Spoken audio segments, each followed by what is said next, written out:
Trump had his plane fly over the stadium, dazzling fans with what some are calling the greatest flyover ever.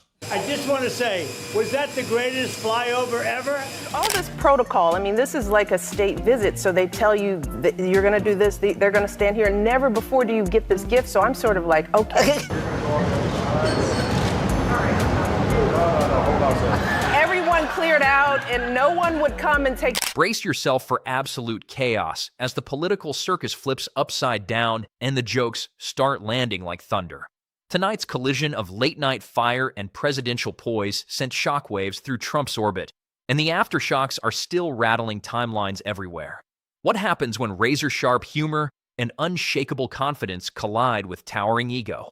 The result is loud, viral, and impossible to ignore. Stay close, because this one spirals fast.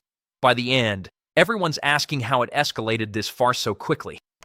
Today, Trump lashed out at air traffic controllers who stayed home because they aren't getting paid. He wrote, "I am not happy with you. You will have a negative mark, at least in my mind, against your record if you want to leave service in the near future." With your support on November 5th, you know what was nasty to me?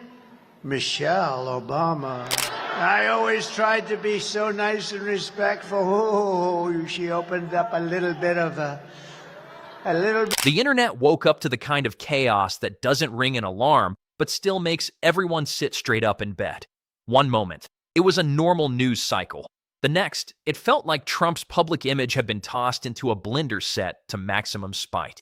And the team got some well wishes from the biggest Dodger of them all, Donald Trump, who wrote, "Congratulations to the Dodgers, a game won by incredible champions. A lesser group of men would never have been able to win that game, or Game 6 for that matter. So many stars made it all happen. Also, congratulations to ownership. What a great job they have done. See you all at the White House," or what's left of the White House. Why does "see you all at the White House" sound like a threat? Not by one person, not in a single moment, but by a perfectly spaced chain of verbal earthquakes that just happened to land on the same target from two completely different corners of public life. Because when making life or death, war or peace decisions, a president just can't pop off or lash out irrationally. No, we need an adult in the White House. So if a candidate is erratic and threatening, if a candidate traffics in prejudice, fears, and lies on the campaign trail, if a candidate thinks that not paying taxes makes you smart. First came late-night television, where subtlety goes to die and sarcasm is served by the bucket. Trump once again found himself turned into a walking punchline, not through imitation, not through shouting, but through that slow, surgical kind of humor that makes the audience laugh and wince at the same time. Uncle Scam also treated the gathered crowd to a fairy tale about how low the price of food is now since he took office. Walmart announced that the cost of their standard Thanksgiving meal is 25% lower. The price of Thanksgiving turkey is down 33% from its Biden-era highs. Potatoes are down 13%, and gasoline will soon be hovering around $2 a gallon. Yeah. Just like your weight is hovering around 175. Every overstatement he'd made recently was gently stretched until it snapped. Every dramatic claim got shrunk down to something that suddenly sounded like a toddler trying to exaggerate a story about a goldfish. The beauty of it wasn't in shouting him down. It was in calmly laying out the contrast between how Trump sees himself and how the rest of the world keeps seeing him. The jokes didn't rush. They marinated. And with every pause, the crowd knew what was coming before it landed. That anticipation made it worse, or better, depending on whether you were watching it for the spectacle or the stress. And just as that wave of laughter finished rippling through social media, another kind of impact arrived from a completely different space. Where Trump thrives on volume and bravado, the response came wrapped in restraint and long memory. The subtext was unmistakable. You didn't have to name him to make him the center of the conversation. The critique lived in the details: character, leadership, consistency, responsibility. All the traits Trump likes to claim as personal inventions suddenly looked like items on a checklist he never quite managed to tick. Or that it's good business when people lose their homes. If a candidate regularly and flippantly makes cruel and insulting comments about women, about how we look, how we act. Well, sadly, that's who that candidate really is. That is the kind of president they will be. Hillary is tough. And that's when the narrative flipped.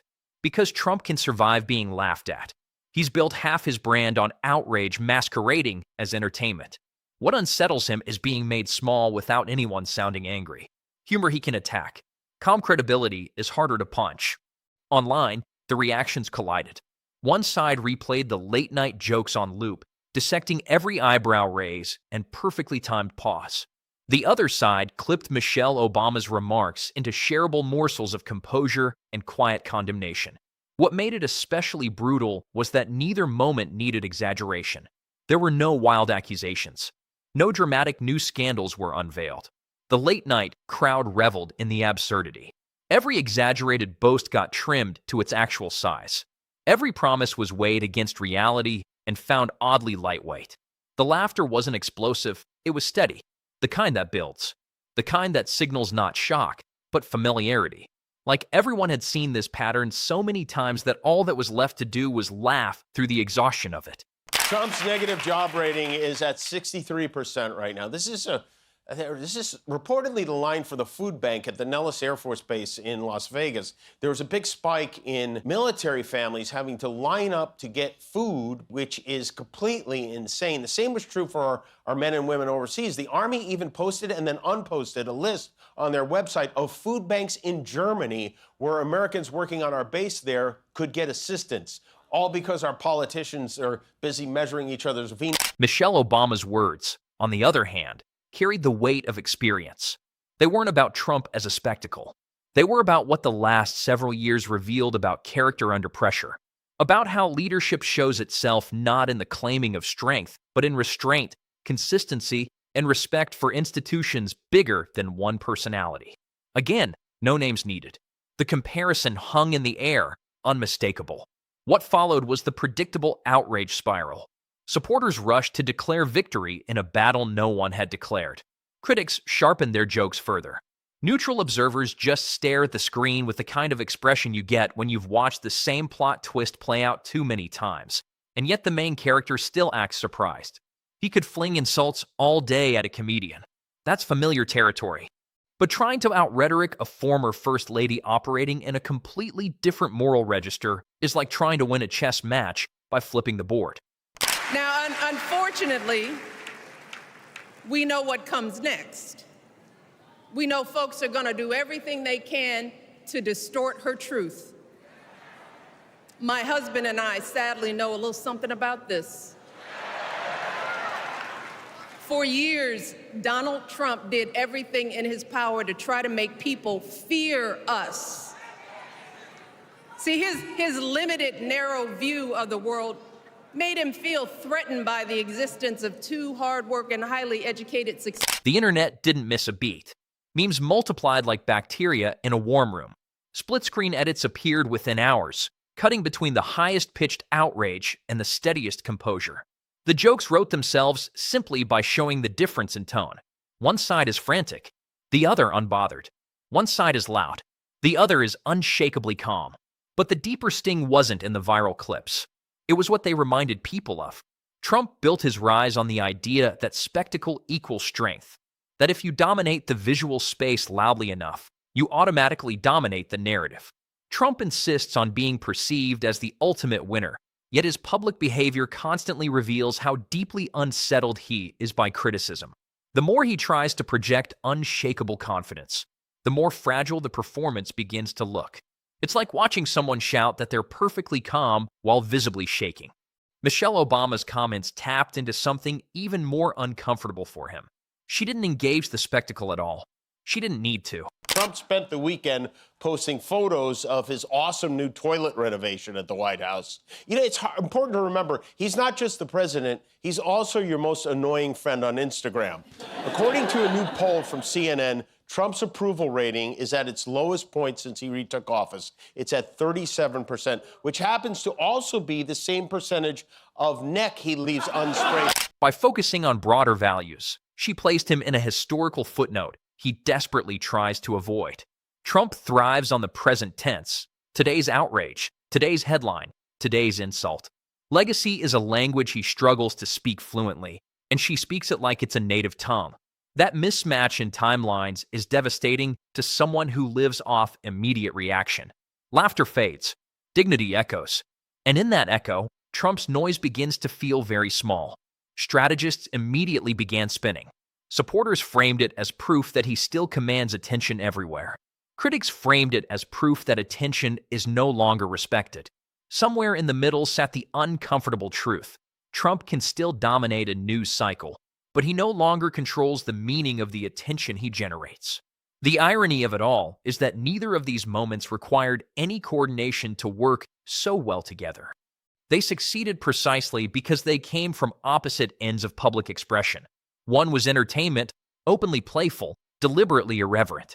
The other was statesmanlike, reflective, and forward-looking. As we know that being president isn't anything like reality TV. It is not an apprenticeship. And it is not just about fiery speeches or insulting tweets. It's about whether someone can handle the awesome responsibility of leading this country. Kamala Harris truly understands the unseen labor and unwavering commitment that has always made America. Meanwhile, Michelle Obama's remarks carried the kind of moral subtext that doesn't need punchlines to sting. It wasn't about personal attacks. It was about standards. And that's a frame Trump instinctively resists because it can't be flipped with a nickname or dismissed with bravado. As the day unfolded, headlines tried desperately to link the two moments as a single narrative, but the reality was more organic than any planned collision. This was not a coordinated effort. It was simply what happens when one public figure thrives on satire and another embodies contrast, and both happen to reflect on the same lightning rod within the same news cycle. Trump's reaction posts grew more erratic as the hours passed. What made it almost poetic was how little effort it all took. No elaborate takedown. No drawn-out investigative expose. Just a few well-placed jokes in one corner and a few measured reflections in another. Together, they created a mirror that Trump didn't like looking into because the reflection didn't flatter the image he prefers to sell. It's not just the military he's trying to starve out. Trump is also doing his best to cut off SNAP benefits for civilians. I think I figured out why Trump hates SNAP so much. I think it's because his fingers are too small to do it. Trump is, maybe if they change the name. In order to combat this, we set up a big, beautiful food bank in our parking lot. The longer the cycle lasted, the clearer the shift in public mood became. This wasn't a crowd hungry for drama alone. It was a crowd increasingly amused by how predictable the drama had become. The outrage is no longer shocking. It was entertaining in a tired, ironic way. Like reruns of a show you stopped taking seriously seasons ago. Michelle Obama's presence in the conversation added an entirely different emotional wavelength. Where Trump's energy is reactive, hers is grounded. Where his rhetoric escalates, hers settles. The contrast turned the spotlight inward on him without ever pointing a finger directly.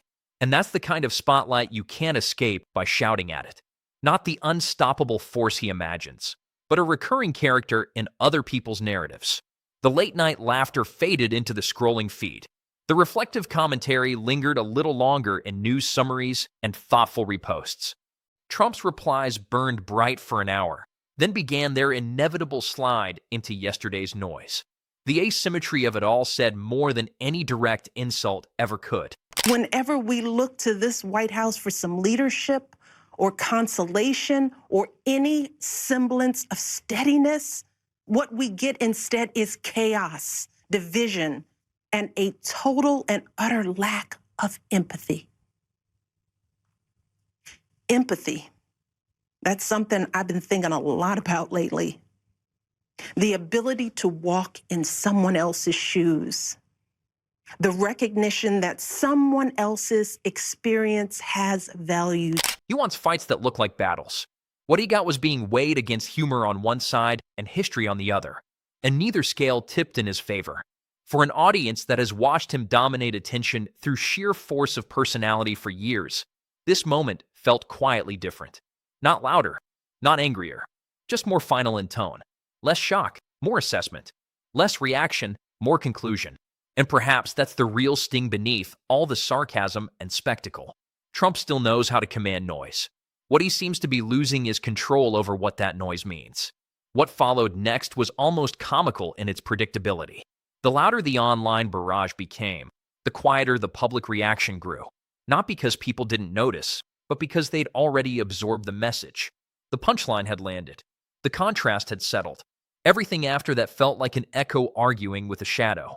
Supporters tried to resell the moment as dominance through outrage, but the receipts told a gentler story.